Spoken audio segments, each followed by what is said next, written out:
Hello दोस्तों, जियो गुरुजी classes में आपका स्वागत है। मैं रोहित शर्मा। सब्जेक्ट अपना ज्योग्राफी। देखिए, आज का जो टॉपिक है लेसन नंबर 2 से संबंधित है। इसमें हम पढ़ने वाले हैं विश्व जनसंख्या के बारे में।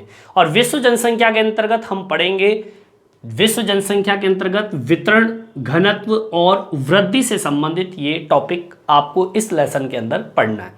लेकिन आज जो हम पढ़ने वाले हैं वो है विश्व जनसंख्या, कि विश्व जनसंख्या है क्या और विश्व जनसंख्या में किन किन बिंदुओं का अध्ययन किया जाता है। नेक्स्ट वीडियो में हम जनसंख्या का वितरण लेंगे, फिर घनत्व लेंगे और फिर वृद्धि के बारे में पढ़ेंगे। इसके अलावा और भी कई टॉपिक है, जैसे कि जनसंख्या परिवर्तन के घटक के बारे में। इसके अलावा जो प्रवास होता है जनसंख्या का, उसके बारे में पढ़ेंगे। इसके अलावा जनांकीय संक्रमण सिद्धांत है, या फिर हम कहेंगे कि जनसंख्या को किस तरीके से नियंत्रित किए जाते हैं, उनके कुछ उपायों के बारे में भी हम इस विश्व जनसंख्या के अंतर्गत अध्ययन करने वाले हैं इस लेसन नंबर 2 के अंदर। लेकिन आज का जो टॉपिक है केवल मात्र विश्व जनसंख्या के बारे में, कि विश्व जनसंख्या हमें किन किन बिंदुओं का अध्ययन कराने में एक विशेष योगदान प्रदान करता है।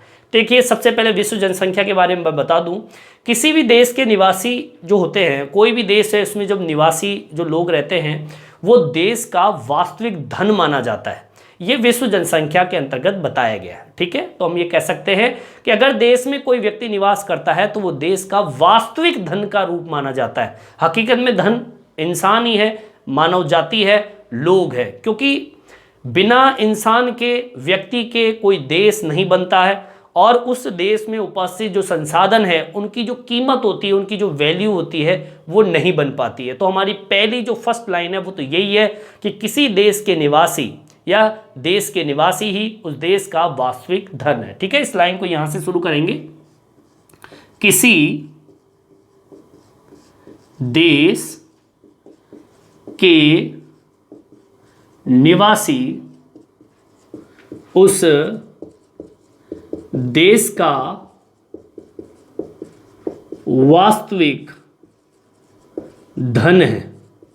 ठीक है, हकीकत में धन कोई पैसा नहीं, कोई खनिज नहीं। हकीकत में उन पैसा, उन खनिज, उन संसाधनों को उपयोग लेने वाले जो निवासी होते हैं उस देश के अंदर, असल में यही उस देश का वास्तविक धन माना जाता है, क्योंकि यही निवासी होते हैं जो उस संसाधन की एक वैल्यू बनाते हैं।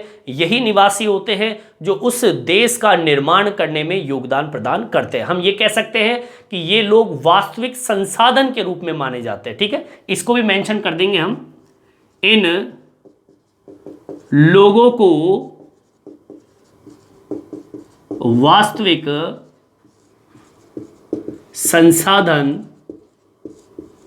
माना जाता है। अब देखिए कि धन भी कौन है? निवासी। और जो निवासी है, लोग है, वो कौन है? संसाधन।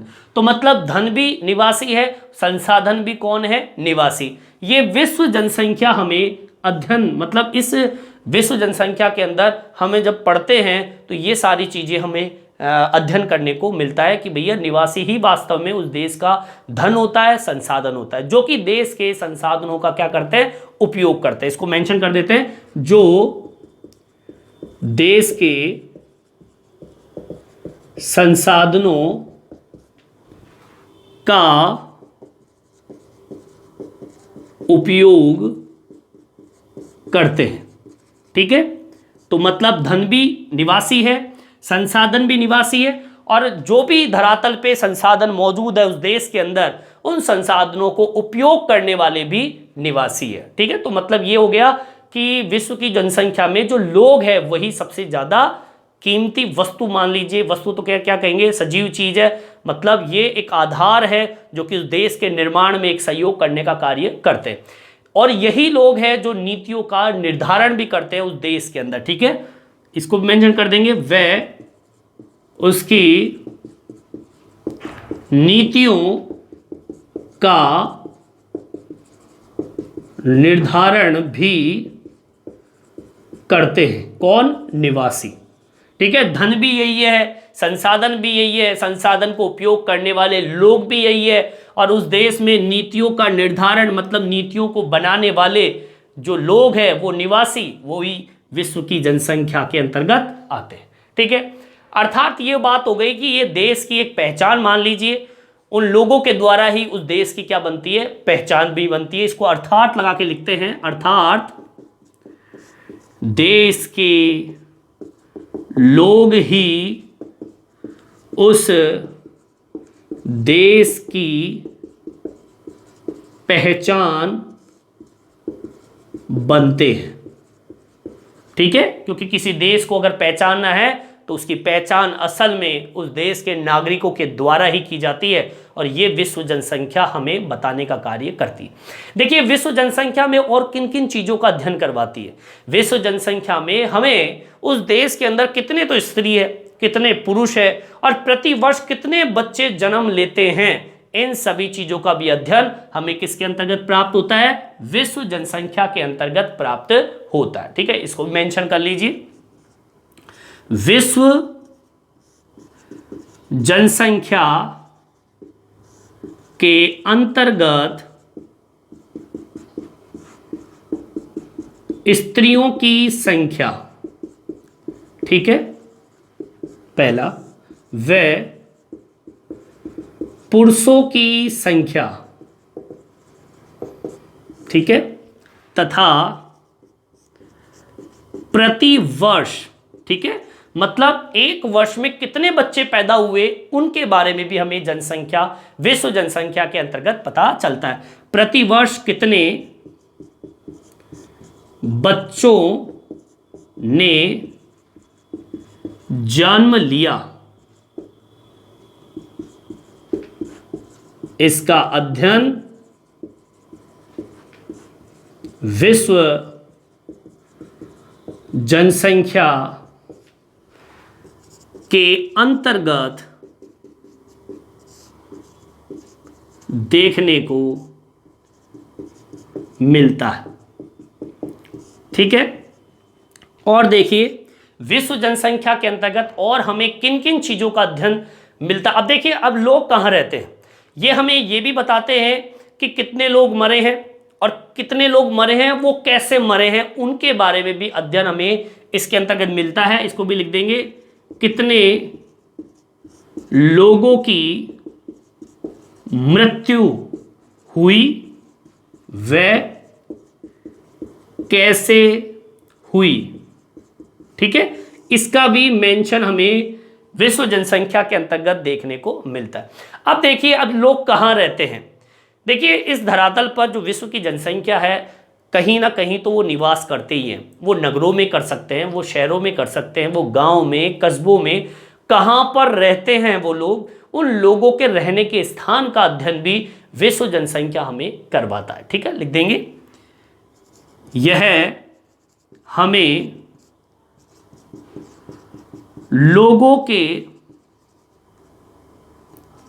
रहने का स्थान, जिसके अंतर्गत गांव, कस्बा, शहर, नगर, देश के बारे में बताता है।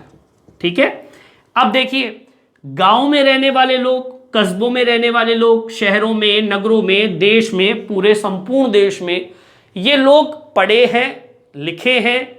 ठीक है, ये क्या काम करते हैं भाई, कितने तो पढ़े लिखे हैं इन लोगों के अंदर, इस जनसंख्या में। विश्व की जनसंख्या मान लीजिए, विश्व की जनसंख्या 8 करोड़ जनसंख्या है। अभी प्रेजेंट टाइम पे देखें तो हम कहेंगे कि 8 अरब के करीब हमारी जो 700 करोड़ के करीब, ठीक है, 700 करोड़ से ऊपर हमारी जनसंख्या हो चुकी है। ठीक है, अब इस जनसंख्या के अंदर, पूरे विश्व की बात कर रहा हूं मैं, अब इस पूरी जनसंख्या के अंतर्गत कितने तो लोग पढ़ चुके हैं, ठीक है ना, कितने लोग अनपढ़ हैं।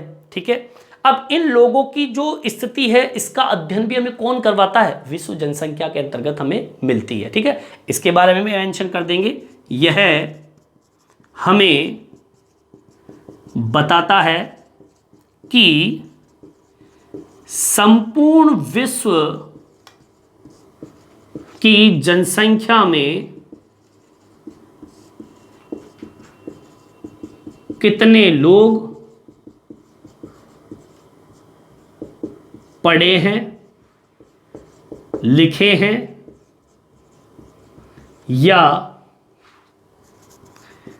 क्या काम करते हैं, ठीक है, इसका अध्ययन करवाता है। भाई हम विश्व जनसंख्या अगर हम पढ़ेंगे तो हमें यह भी पढ़ने का मौका मिलेगा कि भाई कितने लोग अनपढ़ हैं, कितने लोग पढ़े लिखे हैं, कितने लोग केवल पढ़ ही सकते हैं, कितने लोग लिख सकते हैं और क्या क्या काम कर सकते हैं। इन सब का अध्ययन विश्व जनसंख्या के अंतर्गत देखने को मिलता है। अब आपने एक बात देखी होगी, विश्व की जनसंख्या एक समान तो कहीं रहती नहीं है, कहीं पर ज़्यादा रहती है, कहीं पर कम रहती है। जैसे विश्व की आज की प्रेजेंट टाइम की कंडीशन देखी जाए तो वर्ल्ड में सबसे ज़्यादा जनसंख्या भारत में है। फिर सेकंड नंबर पे आज जो है 2023 के अंदर, अभी जनगणना तो खैर भारत की हुई नहीं, लेकिन एक जो रिपोर्ट आई है, कुछ दिनों पहले रिपोर्ट आई थी, उसके अनुमान ये लगाया गया है कि विश्व की जनसंख्या के अंतर्गत भारत जो है वो प्रथम स्थान पर, सेकंड नंबर पे चीन है। पहले चीन प्रथम स्थान पे था और भारत दूसरे नंबर पे था, लेकिन आज 2023 के अंदर भारत प्रथम स्थान पर है और चाइना जो है वो सेकंड स्थान पर है। तो अब पूरे विश्व की अगर हम बात करें तो सबसे ज़्यादा जनसंख्या तो चीन और भारत में, बाकी और जगह जनसंख्या इतनी नहीं है। तो इसका मतलब ये है कि विश्व की जनसंख्या असमान रूप से फैली हुई है, तो कहीं पर ज़्यादा है तो कहीं पर कम है। इस चीज़ का भी अध्ययन हमें विश्व जनसंख्या के अंतर्गत देखने को मिलता है। ठीक है, लिख देंगे, इसको मेंशन करेंगे। विश्व की जनसंख्या का वितरण असमान रूप से फैला है, कहीं पर ज़्यादा तो कहीं कम है। ठीक है, इसके बारे में अध्ययन हमें विश्व जनसंख्या के अंतर्गत देखने को मिलता है। अब आपको मैं बता दूं कि अगर मैं विश्व जनसंख्या की बात करूं, जैसे कि 21वीं शताब्दी के प्रारंभ में विश्व की जनसंख्या कितनी थी? 600 करोड़, मतलब 6 अरब जनसंख्या थी, ये दर्ज की गई थी। लेकिन आज प्रेजेंट टाइम पे कितनी है? आज जनसंख्या 2022 अगर 23 की बात करें तो आज 6 अरब से, मतलब 600 करोड़ से आज हमारी जनसंख्या 800 करोड़ हो गई, मतलब 8 अरब हो गई। ठीक है, तो ये भारी बदलाव विश्व जनसंख्या के अंतर्गत देखने को मिलती है। इसको भी मैं मेंशन करके बताऊंगा आपको। चलिए, यहां तक आपके समझ में आ गया होगा, ठीक है, कि विश्व जनसंख्या हमें किन किन चीजों का अध्ययन करवाती है। एक बार मैं रिपीट कर देता हूं, दोबारा सुन लीजिए। विश्व जनसंख्या जो है किसी देश के निवासी उस देश का एक वास्तविक धन माना जाता है, सत्य है। इन लोगों का वास्तविक संसाधन का माना जाता है, मतलब जिन लोगों को वास्तविक संसाधन माना जाता है, धन तो मानते ही हैं, संसाधन भी है, जो कि देश के संसाधनों का क्या करते हैं? उपयोग करते हैं। अगर जनसंख्या ही नहीं होगी तो संसाधनों की वैल्यू कैसे बढ़ेगी? संसाधन का उपयोग कौन करेगा? तो असल में धन तो नागरिक ही है। इसको नियंत्रित, मतलब आपकी जो नीतियां जो बनती है उस संसाधनों के तहत उस देश की जो नीतियां बनाने का कार्य करता है वो भी आपके जनसंख्या है, निवासी है। अर्थात देश के लोग ही उस देश की पहचान बनते हैं, क्योंकि बिना पहचान लोगों की उस देश का, मतलब वो जो देश है उस देश को लोग जानते किसके आधार पर है? लोगों के आधार पर ही जानते हैं। ठीक है, तो एक तरीके से निवासी इंपॉर्टेंट हो गए। फिर देखिए, विश्व की जनसंख्या के अंतर्गत स्त्रियों की संख्या कितनी है, पुरुषों की संख्या कितनी है, फिर प्रति वर्ष कितने बच्चे ने जन्म लिया, इन सब का अध्ययन भी हमें कौन करके बताता है? विश्व जनसंख्या के अंतर्गत पता चलता है, इसके अंतर्गत देखने को मिलता है। अब देखिए, यह हमें लोगों को रहने का स्थान, कहाँ पे जनसंख्या निवास करती है, गांवों में रहते हैं, कस्बों में रहते हैं, शहरों में रहते हैं, नगरों में हैं, कि संपूर्ण देश में कहाँ कहाँ पे जनसंख्या निवास करती है, उन सबका अध्ययन भी हमें विश्व जनसंख्या के अंतर्गत देखने को मिलती है। यह हमें बताता है कि संपूर्ण विश्व की जनसंख्या में कितने लोग पढ़े लिखे हैं, कितने अनपढ़ हैं, कितने लोग क्या काम करते हैं, उन सब का अध्ययन विश्व जनसंख्या के अंतर्गत देखने को मिलता है। विश्व की जनसंख्या का वितरण असमान रूप से वितरित है, कहीं पर ज़्यादा है तो कहीं पर कम है। ठीक है, तो ये तो विश्व जनसंख्या हमें क्या क्या चीज़ें बता रही है उसके बारे में, और भी देखिए क्या क्या बताएगी, यहाँ तक आप उतार लीजिए। देखिए, विश्व जनसंख्या की हम बात करें तो मैंने अभी बताया आपको 21वीं शताब्दी के प्रारंभ में, जब 21वीं शताब्दी का जो प्रारंभ स्थिति आई थी तो हमारे विश्व की जनसंख्या कितनी थी? 6 अरब, मतलब 600 करोड़ से अधिक जनसंख्या दर्ज की गई थी। और ये हमें विश्व जनसंख्या के अंतर्गत अध्ययन करने को मौका मिलता है, मतलब यहीं से हमें पता चलता है। लिखेंगे 21वीं शताब्दी के प्रारंभ में विश्व की जनसंख्या 600 करोड़ से अधिक दर्ज की गई थी। ठीक है, आज थोड़ी विपरीत दिशा है, थोड़ी आगे की ओर जा रही है जनसंख्या। पहले 600 थी, अब ज़्यादा बढ़ गई है। जैसे कि उदाहरण के तौर पे एशिया की जनसंख्या के संबंध में एक व्यक्ति था जॉर्ज बी क्रेसी। उसने क्या टिप्पणी की विश्व की जनसंख्या के अंतर्गत, सुन लीजिए अभी। देखिए, एशिया की विश्व जनसंख्या से संबंधित एक भूगोलवेता ने उस भूगोलवेता का नाम क्या था? George B Cressey. George B Cressey, ठीक है। इस व्यक्ति ने एक टिप्पणी दी थी। अब वो टिप्पणी क्या थी, सुन लीजिए। जॉर्ज बी क्रेसी ने विश्व जनसंख्या से संबंधित क्या टिप्पणी दी? उसने ये बताया कि एशिया में बहुत अधिक स्थानों पर कम लोग, मतलब जहां पर बहुत सारा स्थान पड़ा हुआ है, खाली पड़ा हुआ है, मतलब जनसंख्या ऐसे स्थानों पर, जैसे आप दक्षिणी अफ्रीका को देखिए, जगह तो बहुत है लेकिन लोग कम हैं। तो ये बता रहे हैं कि एशिया में बहुत अधिक स्थानों पर तो लोग कम रहते हैं और कम स्थानों पर ज्यादा लोग निवास करते हैं एशिया के अंदर। ये बता रहे हैं विश्व की जनसंख्या के अंतर्गत। लिखेंगे, एशिया के बहुत अधिक स्थानों पर कम लोग व कम स्थानों पर ज्यादा लोग निवास करते हैं। और ये बताने वाला व्यक्ति कौन था? George B Cressey. वो ये बताना चाहते हैं, वो ये बता रहे हैं कि आप अगर एशिया में देखेंगे तो एशिया के अंदर आपको एक बहुत देखने को मिलेगा कि जैसे कि आप चाइना और आप क्या बोलते हैं उसको, भारत को देख लीजिए। एशिया में बहुत जगह है, ठीक है, लेकिन अगर मैं इन दोनों देशों की बात करूं तो जगह कम लेकिन लोग ज़्यादा। और कई ऐसे स्थान होते हैं जगह ज़्यादा होते लेकिन लोग कम होते हैं। ऐसे कई देश भी है जहाँ पे आप देखने को मिलेगा, दक्षिणी अफ्रीका का उदाहरण दिया मैंने, ज़मीन बहुत लेकिन लोग कम। तो ये बता रहे हैं कि जॉर्ज बी क्रेसी, जो कि विश्व जनसंख्या से संबंधित बिंदु है ये, कि एशिया के बहुत अधिक स्थानों पर कम लोग निवास करते हैं और कम स्थानों पर ज़्यादा लोग। उदाहरण के तौर पे जैसे कि भारत का राजस्थान देख लीजिए। पश्चिमी राजस्थान ज़मीन खाली पड़ी है खूब, लेकिन वहाँ पर लोग कम हैं। लेकिन उसी राजस्थान के अंदर पूर्वी भाग जो है वहाँ पर लोग ज़्यादा निवास करते हैं। कारण कुछ भी हो सकता है, कारण चाहे उस ज़मीन की स्थिति, मान लीजिए कि भाई वहाँ पर रेगिस्तान है और पूर्वी क्षेत्र में जल ज़्यादा है, ये कारण है, संबंधित है। वितरण का यही कारण होता है, जनसंख्या कहीं पर ज़्यादा कहीं पर कम होने का यही कारण है। और भी कई भौतिक कारण हो सकते हैं जिसकी वजह से कि ज़्यादा स्थान पर कम लोग रहते हैं और कम स्थान पर ज़्यादा लोग निवास करते हैं। ये भौतिक कारण होते हैं, ठीक है। और यही कारण जो है वो जनसंख्या के वितरण का कारण बनता है। अब एक लेटेस्ट छोटी सी 2023 का आंकड़े के अनुसार मैं बता रहा हूँ आपको, और एक ये डिटेल है जो पुराने से लेकर नए तक को लेके जाएगा। ये स्थिति को बताएगा कि किस तरीके जनसंख्या बढ़ रही है और अनुमानतः आगे आने वाले समय में कितनी जनसंख्या हो जाएगी। अगर मैं वर्ष 1800 की बात करूं, जो पूर्व है, ठीक है, को पूरे विश्व की जनसंख्या, कब की बात कर रहा हूं मैं? 1800 की, सन 1800 की। पूरे विश्व की जनसंख्या लगभग, अगर मैं लगभग मानूं तो मैं बता दूं आपको 1 अरब थी पूरी। कितनी? 1 अरब, ठीक है, मतलब 100 करोड़ जनसंख्या निवास करती थी 1800 के अंदर पूरे विश्व के अंदर, ठीक है।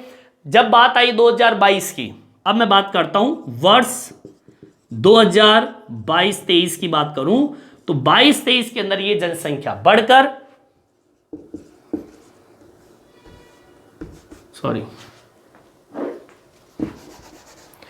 22-23 में जनसंख्या बढ़कर कितनी हो गई, ये हो गई समथिंग कुछ 8 अरब के करीब, ठीक है, 8 अरब। 2022-23 में कितनी हो गई, 8 अरब, मतलब 800 करोड़। 800 करोड़, यहां पे कितनी हो गई, 100 करोड़। और अगर मैं पुराने समय में बात करूं तो देखिए यहां पर 21वीं शताब्दी से प्रारंभ में 600 करोड़, मतलब 6 अरब जनसंख्या से अधिक नापी गई। अब देखिए आगे की ओर, अब मैं अनुमानतः वर्ष अगर मैं 2030 की बात करूं और इसी तरह का अगर जनसंख्या बढ़ती है हमारी, तो ये जनसंख्या पहुंच जाएगी, जनसंख्या बढ़कर समथिंग कुछ 8.6 अरब हो जाएगी। मतलब आज से 4-5 साल बाद में हमारी जनसंख्या आपके 8 अरब से 8.6 अरब तक पहुंच जाएगी।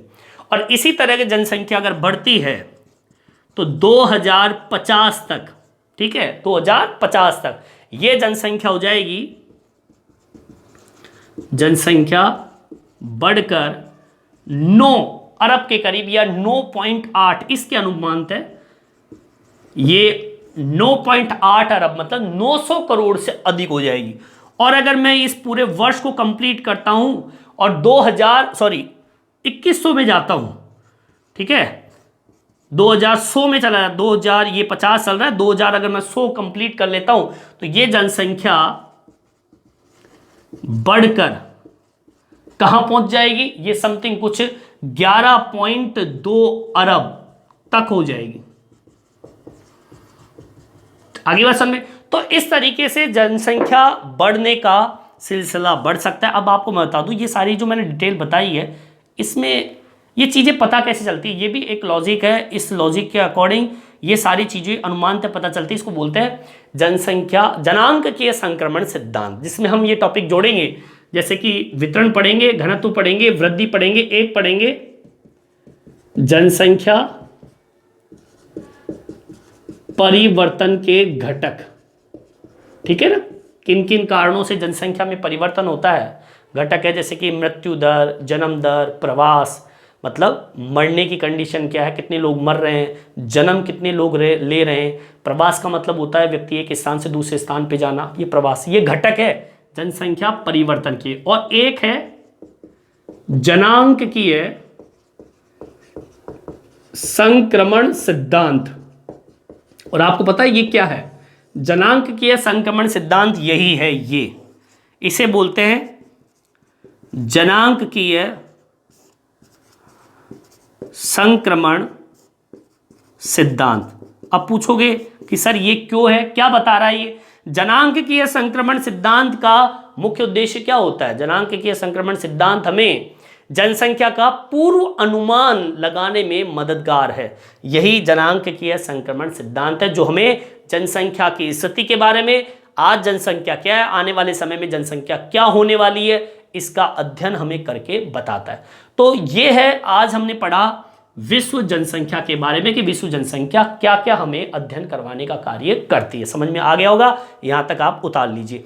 अब जब हमारा नेक्स्ट वीडियो बनेगा उसके अंदर हम क्या पढ़ने वाले हैं, हम पढ़ेंगे विश्व जनसंख्या के अंतर्गत विश्व जनसंख्या का वितरण पढ़ेंगे, विश्व जनसंख्या का घनत्व पढ़ेंगे, फिर विश्व जनसंख्या की वृद्धि पढ़ेंगे, फिर पढ़ेंगे जनसंख्या परिवर्तन के घटक पढ़ेंगे, और फिर हम पढ़ेंगे जनांकीय संक्रमण सिद्धांत। ठीक है, इसका अध्ययन करेंगे। और आखिरी बिंदु जो है वो है किस प्रकार से जनसंख्या को नियंत्रित करने के उपाय जो है, ये भी हमें विश्व जनसंख्या के अंतर्गत आने वाली वीडियो में हमें चर्चा करनी है। ठीक है, इस वीडियो में इतना ही। ये वीडियो आपको कैसा लगा कमेंट्स करके जरूर बताएं, और मेरे चैनल को सब्सक्राइब जरूर से जरूर करें जिससे नए नए वीडियो आप तक पहुंचा सकूं।